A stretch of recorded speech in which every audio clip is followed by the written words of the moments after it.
Сәлем достар, мен есімім Ерлан. Бүгін біз сіздермен Photoshop'та эффект полутона жасалу жолын үйренетін боламыз. Ол үшін Photoshop'қа кіреміз. Өзіңізге керек болған суретті ашып аласыз.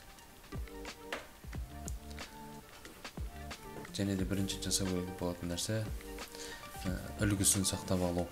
Яғни эффект полутонын шығару үшін бізде үлгі болады, соны паттерн үлгісін соны сақтап алу. Мен бұны описаниеда сіздерге жүктеп қоям. Сол жерден скачать етіп өздеріңіз қолдана білсеңіздер болады.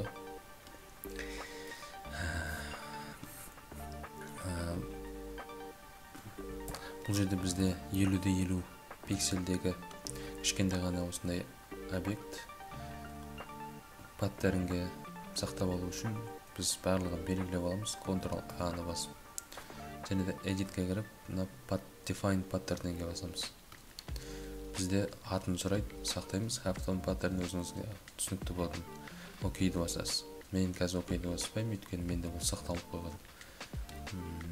Болды, осыны жабамыз. Енді келесі бізге керек болған суретті бірінші түссіздендіріп алуымыз керек болады.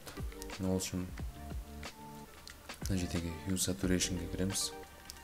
Бізде де слой ашылады. Және де бізде Saturation дегенде ұстап тұрып солға тартып түсіреміз. Яғни -100.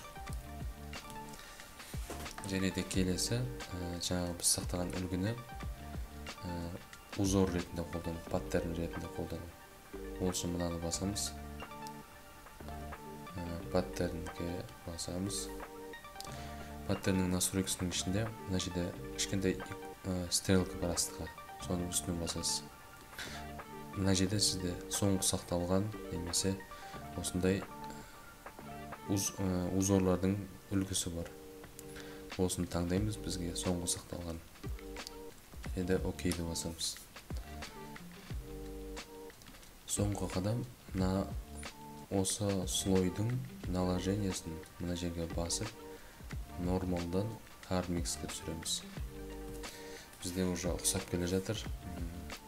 Яғни бізде әлі мына кругтарымыз, шеңберлеріміз үлкен. Сол себепті мынаның үстінен 2 рет басып настройкасына кіреміз. Бізде scale деген керек. Бізге керек нәрсе осы scale'да. Scale'дың значениесін түсіреміз 30-ға.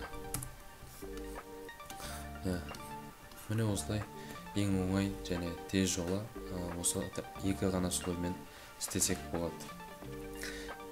Және де келесі бізге мына қара ақтың орнына түс беру үшін біріншіден сіз мына байқасаңыз кругтардың шеттері пиксель болып тұр. Одан құтылу үшін осы слойдың басып алып тұрып мына жердегі fill деген 95-ке түсіреміз. 95-ке түсіргенде уже кругтер шеттері, пиксельдерінен құтыламыз. Және де тағы да тұрлап кететін нәрсе бұл жерде мына объектіні смарт объектке айналдырып, оған фильтрге кіріп, сәл размытие беретін болсаңыз, бізде әдемі көріне бастайды. Кругтар, яғни таза шеңбір формасын қалпына келеді. Және де айтып өткен жаңағы түсін беру үшін біз карта градиентін қолданамыз. Ол үшін мына жаңағы біздің батырмаға үстінен басып, градиент мәпқа кіреміз. Бізде карта градиенті мына екі жақтағы түс. Мына көк қара болған жердегі көк түс болады. Ашық болған жердегі барлығы мына түс. Мына түстің үстінен басып тұрып, колорға басып тұрып, кез келген өзіңізге ұнаған түсті таңдай аласыз.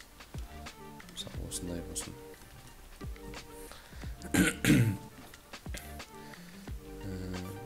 Және де бұл әдемі көріну үшін мен ойымша тағы да қағаз текстурасы қажет сияқты. Сол үшін мына суретті де мен описанияга да сактап коем. Өзүңүзгө керек болгон размерде турлап алып, үстүнө коюп, мына осы слойдун наложениясын мына жерден басып ауыстырамыз скринге. Достар, эгер видео унаса, пайдалуу болса, лайк басыңыздар, жазылыңыздар. Алдағы убакытта көптөгөн пайдалуу туториалдар болот. Күтүңүздөр.